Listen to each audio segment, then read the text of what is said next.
علی بھائی جس طرح جب نکاح ہوتا ہے تو دستخط کر کے اور گواہوں کی موجودگی میں ہوتا ہے، لیکن طلاق کے وقت یہ میں نے پچھلی دفعہ بھی بیان کیا تھا کہ ہونا تو ایسے ہی چاہیے، قرآن پاک میں اللہ تعالیٰ نے اسی کی ترغیب دلائی ہے، لیکن اب اگر کوئی اس ایکٹیویٹی کو پرفارم نہیں کرتا، اہل سنت کے ہاں تو اجماع اس بات کے اوپر کہ اگر وہ گواہوں کے بغیر بھی طلاق دیتا ہے نا تو طلاق اسٹیبلش ہو جائے گی۔ جس طرح اکٹھی 3 طلاق دینا ہے حرام ہے، لیکن اگر کوئی دے گا اسٹیبلش ہو جائے گی، اس کا گناہ اس کے اوپر ہوگا۔ لیکن یہ بات پریفریبل ہے کہ بالکل جس طرح اتنے اہتمام کے ساتھ نکاح ہوتا ہے، طلاق بھی اگر کسی نے دینی ہے تو تسلی کے ساتھ ڈیسیژن کریں۔ اسی لیے اسلام میں ایک وقت میں ایک سے زیادہ طلاق دینے کو حرام قرار دیا گیا ہے کہ اگر کوئی بہت کسی کو غصہ آیا ہے تو ایک طلاق دے لے تاکہ رجوع کا ایلیمنٹ باقی رہے۔ اور اس میں بھی یہاں تک قرآن میں ہے کہ اس ایک طلاق کے بعد آپ نے بیوی کو گھر سے باہر نہیں نکالنا، وہ 90 دن تک آپ کے پاس رہے گی وہاں پہ، کیونکہ اس کو طلاق پڑی ہے، وہ آپ کے نکاح سے نہیں نکلی۔ نکاح سے تب نکلے گی جب 3 طہر گزر جائیں گے، 3 مہینے، وہ پھر طلاق رجی جو ہے وہ طلاق بائن بن جائے گی، پھر نکاح بھی ٹوٹ جائے گا۔ لیکن ان 3 مہینوں کے اندر خاوند بیوی کی اجازت کے بغیر بھی اس کی طرف رجوع لا سکتا ہے۔ ظاہر ہے گھر میں ہوگی تو چانس ہے کہ اس کو کبھی خیال آ ہی جائے، اچھا، لیکن اگر 3 طلاقیں ہو گئی ہیں پھر وہ رجوع نہیں لا سکتا، یا ایک طلاق جو ہے وہ بائن ہو چکی ہوئی ہے 3 مہینے کے بعد، پھر وہ نیا نکاح اور نیا حق مہر کے ساتھ اس بیوی کے ساتھ دوبارہ شادی کر سکتا ہے، پورا پروسیجر وہی ہوگا۔ لیکن اگر 3 ہوئی ہیں تو پھر دوبارہ بھی نہیں کر سکتا۔ میری نیت یا میرا ارادہ بالکل بھی شرک کا نہیں، کسی بھی عمل میں یا کسی کام میں یا کسی بات میں شرک ہو جائے اور مجھے معلوم نہ ہو تو شرک کے دائرے میں آتا ہے نہیں۔ سرکار اتنی بڑی آپ نے ایکویشن بنا دی ہے، بجائے یہ ایکویشن لکھنے کے آپ شرک کے حوالے سے ایجوکیٹ ہو جائیں۔ میں نے یوٹیوب کے اوپر ایک ویڈیو ریکارڈ کروا دی ہے توحید سے متعلق 10 دھوکے، جس میں ہمارے جو استاد تھے پیر نصیر الدین نصیر رحمہ اللہ تعالی گولڈا شریف والے، ان کی تصویر لگی ہوئی ہے، اور شروع میں کچھ ان کے کلپس میں نے چلائے ہیں، اور اس کے بعد جو توحید کے حوالے سے غلط عقیدے پریزنٹ کرتے ہیں امت کے اندر، وہ جو 10 دھوکے دیتے ہیں، 5 قرآن کی آیات کو کوٹ کر کے اسے آؤٹ آف کانٹیکسٹ پیش کرتے ہیں، اور 5 احادیث کے ذریعے وہ 10 دھوکے ایک جگہ میں نے جمع کیے ہیں، وہ آپ دیکھ لیں۔ میں نے ریسرچ پیپر لکھا ہے دعا صرف اللہ ہی سے، وہ آپ دیکھ لیں۔ پچھلے دنوں ہمارے جو مرشد مصباحی صاحب نے جو کہا تھا کہ یہ IMF کا قرضہ اتارنا ہے تو داتا دربار جا کے عرض کریں، ٹھیک ہے، تو اس کو بھی میں نے جو توحید کے حوالے سے ریبٹل کیا تھا اور جو شرکی ایکٹیویٹیز عوام میں پھیلی ہوئی ہیں اس کو ہائی لائٹ کیا تھا، وہ آپ دیکھ لیں تو آپ کو کلیئر ہو جائے گا۔ بہرحال نٹ شیل میں توحید یہ ہے، ایاک نعبد و ایاک نستعین، اے اللہ ہم عبادت بھی صرف تیری کرتے ہیں اور دعا بھی صرف تجھی سے مانگیں گے۔ و ایاک نستعین کا لفظی ترجمہ ہے مدد بھی صرف تجھی سے مانگتے ہیں اور مانگیں گے۔ یہاں مدد سے مراد دعا ہے۔ ایک تو ظاہری اسباب میں مدد ہے نا، وہ تو قرآن میں حکم ہے کہ آپ ایک دوسرے سے کریں، وَتَعَاوَنُوا عَلَى الْبِرِّ وَالتَّقْوَى وَلَا تَعَاوَنُوا عَلَى الْإِثْمِ وَالْعُدْوَانِ، نیکی پرہیزگاری کے کاموں میں ایک دوسرے کی مدد کرو، برائیوں میں الگ رہو، نہ مدد کرو۔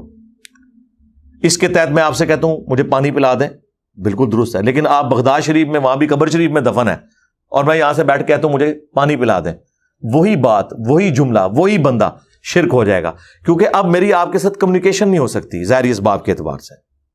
یہی یہ لوگ کر رہے ہوتے ہیں، جی شہید زندہ ہے اس لیے ہم اسے پکار رہے ہوتے ہیں۔ سرکار اگر شہید زندہ ہے تو اس کی بیوہ نکاح کیوں کر لیتی ہے؟ تو بہت بڑا جرم ہے، وہ تو پھر زانی ہے۔ نہیں اے زندگی اور ہے، ہاں آیا نا اڑداڑ تھلے، ہاں اے زندگی اور او زندگی اور، جی اس زندگی میں سانس اور کھانا پینا ہے، اس زندگی میں نہ سانس ہے نہ کھانا پینا ہے، آخرت کا کھانا پینا ہے اور آخرت کی وہ زندگی ہے۔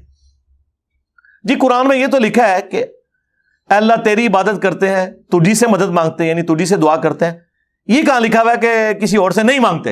اے دیکھو سرکار بھی تھوڑا مسئلہ حل کر دیتا ہے۔ ویسے تو یہ اللاجیکل بات ہے، جب تجھی سے ہو گیا تو اپنے کسی چھوٹے بچے سے جس کو تھوڑی سی اردو آتی ہے پوچھ لیں اس کا مطلب کیا ہوتا ہے۔ نہیں جی ہم امی سے روٹی نہ مانگیں، اور سرکار امی سے روٹی مانگنا کب اس میں آ گیا؟ وہ تو ظاہری اسباب میں ہے، مری ہوئی امی سے بھی کبھی کسی نے روٹی مانگی؟ اتنی تو عقل یہ گورے کو بتائیں، یقین کرے وہ مذاق اڑائے۔ شکر کرو گوریاں نو اردو نہیں آندی تے تانوں انگریزی نہیں آندی، نہیں تو تواڈے دین دا مذاق اڑنا سی۔ کتنی نان سینس باتیں کرتے ہیں. کئی کرسچنز مسلمان ہوئے ہیں نا توحید کی وجہ سے قرآن پڑھ کے, انہوں نے جا کے جب جمعے کے خطبوں میں تقریریں سنی, انہوں نے کہا یار یہاں بھی جیزس کرائسٹ والا ہی معاملہ ہے, وہاں جیزس کرائسٹ کو خدا بنایا ہوا تھا, ادھر محمد رسول اللہ کو انہوں نے خدا بنایا ہوا ہے صلی اللہ علیہ وآلہ وسلم. وہی عقیدے بیان کر رہے ہوتے ہیں نا جی. تو یہ بھی اس قسم کی باتیں.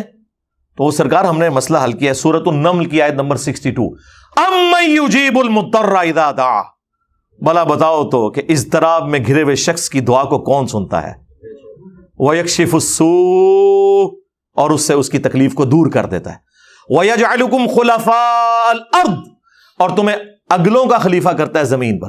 أَإِلَٰهٌ مَّعَ اللَّهِ, کیا اللہ کے ساتھ کوئی اور الہ بھی ہے جس کی یہ کوالٹیز ہوں کہ تکلیف کو دور کر دے, تمہارے ماں باپ کے مرنے کے بعد تمہیں خلیفہ کرے؟ کیا اللہ کے ساتھ کوئی اور الہ بھی ہے؟ قلیلا ما تذکرون, بہت کم ہی تم نصیحت حاصل کرتے ہو. اس آیت میں اللہ تعالیٰ نے فرما دیا کہ جس ہستی کے بارے میں آپ کا یہ عقیدہ ہے کہ وہ اللہ کے ساتھ اس کے پاس بھی ایکوالٹی موجود ہے کہ وہ دعا کو سن سکتا ہے اور آپ کی تکلیف دور کر سکتا ہے, گویا کہ آپ نے اسے خدا مان لیا. اب اس کے لیے کہنا ضروری نہیں ہے کہ میں مولا علی کو خدا مانے ہوئے ہوں یا نہیں, میں عبد القادر جیلانی کو خدا مانے ہوئے ہوں یا نہیں. جب آپ تکلیف اور پریشانی دور کرنے کے لیے اس کو مدد کے لیے پکارتے, اور نہیں جی اسی وسیلہ پیش کرنے سرکار سانو اردو بھی نہیں آمدی, یا علی مدد کہاں سے وسیلہ ہو گیا, یا عبد القادر جیلانی علی مدد کہاں سے وسیلہ ہو گیا, یا معین الدین چشتی پاڑ لگا دے کشتی کہاں سے وسیلہ ہو گیا, بری بری سرکار بری کھوٹی قسمت کر دے ہری کہاں سے وسیلہ ہو گیا, یا باول حق بیڑا تک, ویسے بیڑے ڈوب دیتے نے توڑے, وہ ایک جو ایک انجینئر آیا نا اس نے, ہاں یہ کہاں سے وسیلہ ہو گیا؟ اور وسیلہ تو ہوتا ہے کہ اللہ تجھے فلاں نیک بندے جس نے تجھے زندگی میں راضی کیا, میں اس کا تجھے واسطہ دیتا ہوں, میرا مسئلہ حل کر دے. دعا تو آپ اللہ سے مانگ رہے ہوتے ہیں, گو اس میں بھی ہماری ریزرویشن ہے, لیکن اگر کسی کو بہت زیادہ تکلیف ہے تو یہ والا وسیلہ, اس کو تو ہم شرک کہتے ہی نہیں ہیں. ہم کہتے ہیں آپ مدد مانگ رہے ہیں, استعانت کر رہے ہیں, ڈائریکٹ پکار رہے ہیں. آپ تو کہہ رہے ہوتے ہیں بزرگوں میری مدد کو پہنچو, اور اس کو آپ وسیلہ بنا کے پیش کر رہے ہوتے ہیں. دھوکہ دینا بند کریں, اب آپ کی یہ 2 نمبریاں نہیں چلیں گی. ہاں انشاءاللہ تعالی. میں اس کے اوپر کافی دفعہ بول چکا ہوں, یہ میرا فیوریٹ ٹاپک ہے توحید کے حوالے سے, وہ آپ میری ویڈیوز دیکھ لیں.